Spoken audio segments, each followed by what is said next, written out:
Hi, Matt Plummer here. This week, the Shasta County Board of Supervisors and the cities of Reading and Shasta Lake selected their new leader for the next year. That means the mayors of those cities and the Shasta County Board chair.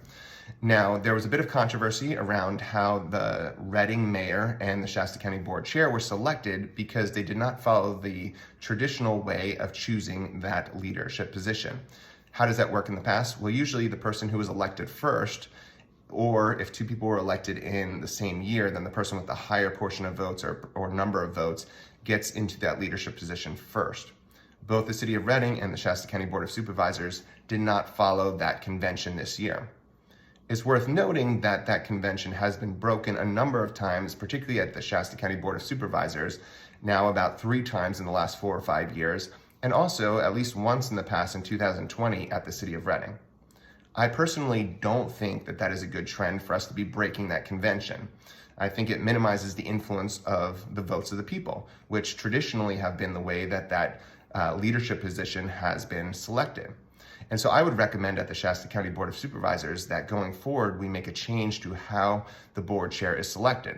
That we go back to that tradition that whoever was elected first, or in the case of 2 people being elected in the same year, that the person with more votes or a higher percentage of the votes gets the leadership position first. Now, could there be a scenario where the board of supervisors feels that someone is not, well positioned to take on that leadership role? Sure, should there be a way that they can select someone else? That is fine with me. However, I would make a change to how that was done to make it harder for that to happen. So here's what I would say. As a board of supervisors, you should not be able to vote for yourself to be the next board chair.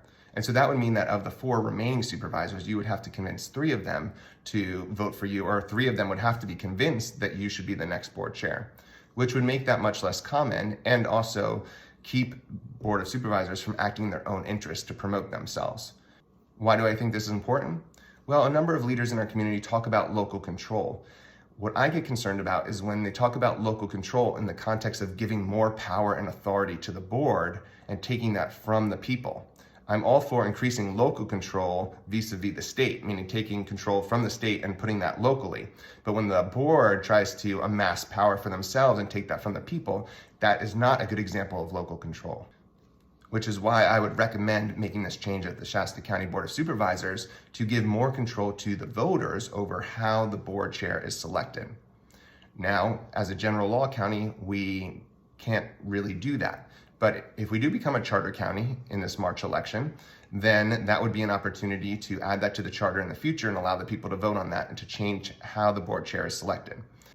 The key here is to ensure that the people's votes are the primary decider of who gets to be in that leadership position, rather than giving the board more power to decide who gets to remain and stay in those leadership positions.